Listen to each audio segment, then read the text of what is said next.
পুরাতন দিয়ে নতুন নিতে হলে উভয় দিকে ওজন সমান সমান করে সমান সমান করে লেনদেন করতে হবে। এক্ষেত্রে ওজনে কম বেশ করা সুদের অন্তর্ভুক্ত। তাই পুরাতন বদলাতে চাইলে পুরাতনগুলি টাকার বিনিময়ে বিক্রি করবে আর নতুনও আলাদাভাবে টাকার বিনিময়ে ক্রয় করবে। দেখতে পারেন তাকমিলে ফাতহুল মুলহিম 1 নং খণ্ড 578 নং পৃষ্ঠা, তাফসিরে কুরতুবী 3 নং খণ্ড 228 নং পৃষ্ঠা, আব্দুল মুখতার 5 নং খণ্ড 172 নং পৃষ্ঠা, হেদায়া 3 নং খণ্ড 78 নং পৃষ্ঠা ও 79 নং পৃষ্ঠা, তাবিয়িনুল হাকায়েক 4 নং খণ্ড 455 নং পৃষ্ঠা। ওসিয়ত কার্যকর হয় মৃত্যুর পর, তাই ওসিয়তকারী চাইলে জীবদ্দশায় তা প্রত্যাহার করতে পারে, চাই তা মসজিদের জন্য হোক বা মাদ্রাসার জন্য হোক। তবে একান্ত অপারগ না হলে মসজিদ মাদ্রাসার জন্য কৃত ওসিয়ত বাতিল না করাই বাঞ্ছনীয়।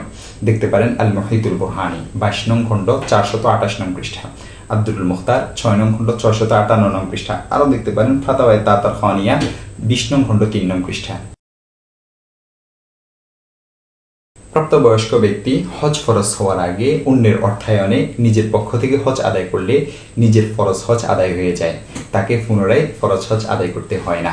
দেখতে পারেন মানাসিক পৃষ্ঠা নং 41, গুনিয়াতুন নাসিক পৃষ্ঠা নং 19। আরও দেখতে পারেন রদ্দুল মুখতার 2 নং খণ্ড 604 নং পৃষ্ঠা। শাওয়ালের 6 রোজা একত্রে ধারাবাহিকভাবেও রাখা যায়, আবার মাঝে বিরতি দিয়েও রাখা যায়। যেভাবে রাখা হোক নির্ধারিত ফজিলত পাওয়া যাবে। দেখতে পারেন সহিহ মুসলিম হাদিস নং 1164, মুসনাদে আহমদ 37 নং খণ্ড 94 নং পৃষ্ঠা। আরও দেখতে পারেন লাতাইফুল মাআরিফ 489 নং পৃষ্ঠা, বাদাইউস সানায় 2 নং খণ্ড 215 নং পৃষ্ঠা, আল মুহিতুল বুরহানে 3 নং খণ্ড 362 নং পৃষ্ঠা, ফাতহুল মুলহিম 3 নং খণ্ড 187 নং পৃষ্ঠা, আল ইনসাফ 3 নং খণ্ড 343 নং পৃষ্ঠা। কল্যাণ অকল্যাণ, ভালো মন্দ, উপকার অপকার, দুঃখ কষ্ট ইত্যাদির সর্বময় ক্ষমতার অধিকারী একমাত্র আল্লাহ সুবহানাহু ওয়া তাআলা। তিনি ব্যতীত অন্য কারো এই ধরনের কোনো ক্ষমতা নেই। এর উপর ঈমান ও বিশ্বাস রাখা প্রত্যেক মুসলমানের জন্য অপরিহার্য। তাই বিপদ আপদ বা দুঃখ কষ্ট থেকে মুক্তি পাওয়া বা কল্যাণ অকল্যাণের সাহায্য চাওয়ার ক্ষেত্রে মুমিনের কর্তব্য হলো একমাত্র আল্লাহ রাব্বুল আলামিনের শরণাপন্ন হওয়া এবং তার কাছে সাহায্য চাওয়া। এগুলো আল্লাহ ব্যতীত অন্য কারো কাছে চাওয়া শিরক। কোন পীর বুজুর্গের নিকট বিপদ আপদ থেকে মুক্তি লাভের জন্য এই মর্মে প্রার্থনা করা যে আপনি আমাকে অমুক বিপদ থেকে উদ্ধার করেন বা অমুক বিষয়ে সাহায্য করেন, এটা সম্পূর্ণ শিরকি এবং কুফরি কাজ। উভয় উপকরণের ঊর্ধ্বের কোনো বিষয়ে আল্লাহ রাব্বুল আলামিন ছাড়া অন্য কারো কাছে সাহায্য চাওয়া শিরক ফিল ইস্তিআনা, যা ইয়াকা নাস্তাঈনের এই অঙ্গীকারের পরিপন্থী। আল্লাহ রাব্বুল আলামিন আমাদের সবাইকে হেফাজত করুন। তবে যদি জীবিত কোনো হক্কানি পীর বুজুর্গ বা আল্লাহর প্রিয় বান্দার নিকট এই মর্মে দোয়া চাওয়া হয় যে আপনি আল্লাহর কাছে দোয়া করেন যেন আল্লাহ তাআলা আমাকে বিপদ আপদ থেকে উদ্ধার করে দেন, এবং এই ক্ষেত্রে দোয়া প্রার্থীর এই বিশ্বাস থাকে যে তিনি আল্লাহ রাব্বুল আলামিনের মাহবুব ও নৈকট্যভাজন বান্দা হিসাবে আশা করা যায় যে আল্লাহ রাব্বুল আলামিন তার দোয়া কবুল করবেন, তাহলে এতে কোনো সমস্যা নেই, বরং এটি হাদিস ও সাহাবীগণের আমল দ্বারা প্রমাণিত। দেখতে পারেন ফাতাওয়া উলামা ও বালাদিল হারাম 7 নং পৃষ্ঠা থেকে 62 নং পৃষ্ঠা। কোরআনে মাজিদে আল্লাহ রাব্বুল আলামিন ইরশাদ করেন, তোমাদের প্রতিপালক বলেছেন তোমরা আমাকে ডাকো, আমি তোমাদের দোয়া কবুল করব। দেখতে পারেন সূরা মুমিন 7 নং আয়াত।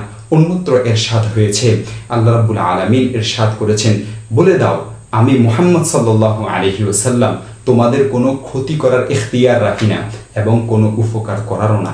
দেখতে পারেন সূরা জিন 21 নং আয়াত।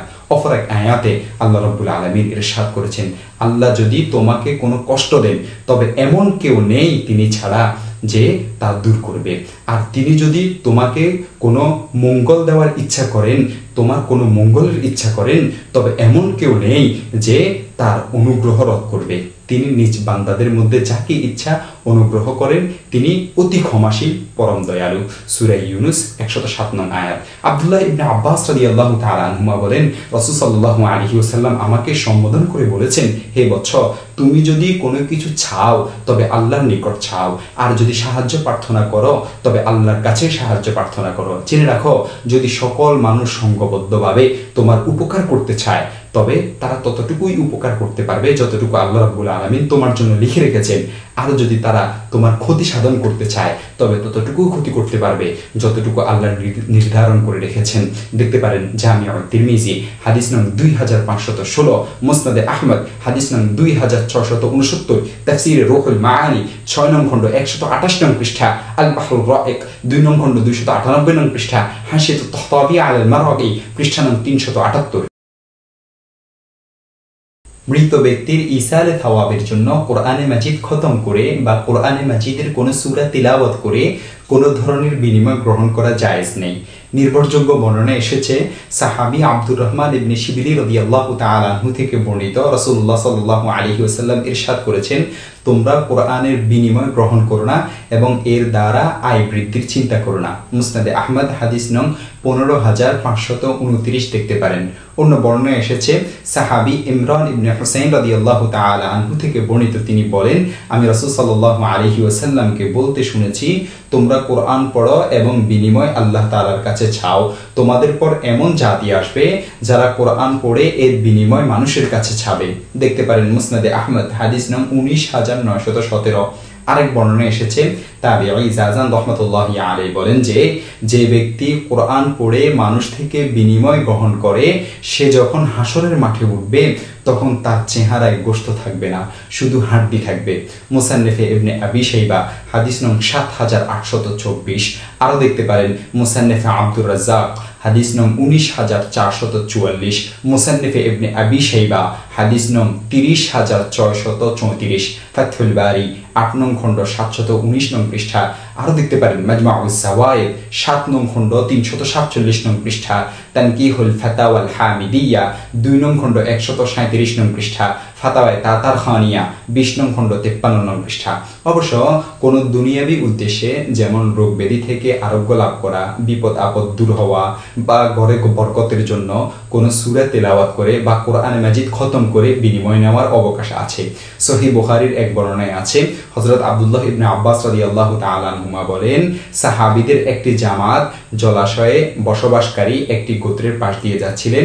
ওই গোত্রের এক ব্যক্তিকে বিচ্ছু দংশন করেছিল। তাদের একজন এসে সাহাবীদের কাছে বলল, আপনাদের মধ্যে কি এমন কোনো লোক আছে যে জাতপুককারী আমাদের গোত্রের এক লোককে বিচ্ছু দংশন করেছে? তখন সাহাবীগণের মধ্যে একজন সেখানে গেলেন। এরপর কিছু বকরি দানের বিনিময়ে তিনি সূরা ফাতিহা পড়লেন এবং ফু দিলেন, ফলে ওই লোকটি আরোগ্য লাভ করলো। এরপর তিনি যখন বকরিগুলো নিয়ে অন্যান্য সাহাবীদের নিকট এলেন তখন তারা এই কাজটিকে অপছন্দ করলো এবং বলল, আপনি আল্লাহর কিতাবের বিনিময় গ্রহণ করেছেন। অবশেষে তারা মদিনায় পৌঁছে রাসূল সাল্লাল্লাহু আলাইহি ওয়াসাল্লামকে বললেন, হে আল্লাহর রাসূল, তিনি আল্লাহর কিতাবের উপর বিনিময় গ্রহণ করেছেন। তখন রাসূল সাল্লাল্লাহু আলাইহি ওয়াসাল্লাম অনুমতি দিলেন এবং বললেন, তোমরা যে সকল জিনিসের বিনিময় গ্রহণ করো তোর মধ্যে আল্লাহ তাআলার কিতাব সবচেয়ে উপযুক্ত, অর্থাৎ যখন এর দ্বারা ঝাঁটপুক করা হয়। দেখতে পারেন সহিহ বুখারী হাদিস নং 5737। আরো দেখতে পারেন শরহ মাআনিল আসার 2 নং খণ্ড 246 নং পৃষ্ঠা, উমদাতুল কারি 12 নং খণ্ড 95 নং পৃষ্ঠা এবং 21 নং খণ্ড 264 নং পৃষ্ঠা, শিফাউল আলিল পৃষ্ঠা নং 157। কিন্তু এই কাজকে পেশা বানানো কিছুতেই সমীচীন নয়। আর দোয়া করে কোনো ধরনের বিনিময় আদান প্রদান করা বৈধ নয়, চাই তা যে কোনো উদ্দেশ্যে হোক না কেন। দেখতে পারেন ফাতহুল বারি 11 নং খণ্ড 97 নং পৃষ্ঠা। যদি শুধু দোয়া ও খতমকারীদের জন্য খাবারের ব্যবস্থা করা হয় তাহলে তা বিনিময় হিসেবে গণ্য হবে এবং নাজায়েজ হবে। আর যদি ব্যাপকভাবে দাওয়াতের আয়োজন করা হয় তাহলে সেক্ষেত্রে তা বিনিময় হিসেবে গণ্য হবে না এবং অন্যদের মতো খতম ফড়ুয়ারাও খেতে পারবে। দেখতে পারেন মাজমাউজ যাওয়ায়েদ 4 নং খণ্ড 170 নং পৃষ্ঠা, রদ্দুল মুখতার 6 নং খণ্ড 56 নং পৃষ্ঠা, ইমদাদুল ফাতাওয়া 3 নং খণ্ড 334 নং পৃষ্ঠা, ইমদাদুল আহকাম 1 নং খণ্ড 212 নং পৃষ্ঠা, কিফায়াতুল মুফতি 2 নং খণ্ড 41 নং পৃষ্ঠা। ঋতুস্রাব চলাকালে বা অপবিত্র অবস্থায় কোরআনে মাজিদ স্পর্শ করা নাজায়েজ। হ্যাঁ, এই অবস্থায় কোরআনে মাজিদ ধরার প্রয়োজন হলে গিলাব বা অন্য কোনো পবিত্র কাপড় দিয়ে ধরা যাবে, তবে পরিহিত বস্ত্রের আঁচল বা তার অন্য কোনো অংশ দ্বারা স্পর্শ করা উচিত নয়। দেখতে পারেন আল মুহিতুল বুরহানি 1 নং খণ্ড 402 নং পৃষ্ঠা, রদ্দুল মুখতার 1 নং খণ্ড 293 নং পৃষ্ঠা। আরো দেখতে পারেন আল বাহরুর রাইক 1 নং খণ্ড 201 নং পৃষ্ঠা, ফাতাওয়া হিন্দিয়া 1 নং খণ্ড 39 নং পৃষ্ঠা। ফানির পাত্রে ফাথা ঢুকালেই তা ব্যবহৃত হয়ে যায় না। অবশ্য হাতে কোনো নাফাকি না থাকলেও প্রথমে ছোট কোনো পাত্র দিয়ে পানি নিয়ে উভয় হাত কবজি পর্যন্ত ধুয়ে নেওয়া ভালো। দেখতে পারেন আল মুহিতুল বুরহানি 1 নং খণ্ড 280 নং পৃষ্ঠা, খোলাসাতুল ফাতাওয়া 1 নং খণ্ড 6 নং পৃষ্ঠা, ফাতাওয়ায়ে খানিয়া 1 নং খণ্ড 15 নং পৃষ্ঠা, রদ্দুল মুখতার 1 নং খণ্ড 112 নং পৃষ্ঠা। বাস্তবে যদি রানিং নামাজের সময় শেষ হয়ে যাওয়ার দ্বার প্রান্তে থাকে তাহলে রানিং ফরজ নামাজটি আগে আদায় করে নিবে যেন তা কজা না হয়ে যায়। এরপর পূর্বের 1 অথবা 2 ওয়াক্ত নামাজ যা কজা ছিল সে কজা নামাজগুলো পড়ে নিবে। দেখতে পারেন আল মুহিতুল বুরহানি 2 নং খণ্ড 348 নং পৃষ্ঠা, আল বাহরুর রাইক 2 নং খণ্ড 82 নং পৃষ্ঠা, শরহুল মুনিয়া 530 নং পৃষ্ঠা। বাসা বা অফিসে জামাতের জন্য মহল্লার মসজিদের আজানে যথেষ্ট, তাই অফিসে বা বাসায় আজান না দিয়েও জামাতে নামাজ পড়া যাবে। অবশ্য এই ক্ষেত্রেও আজান দেওয়া মুস্তাহাব। ছাতার ব্যবস্থা থাকলে সাধারণ বৃষ্টির কারণে মসজিদের জামাত ত্যাগ করা উচিত নয়।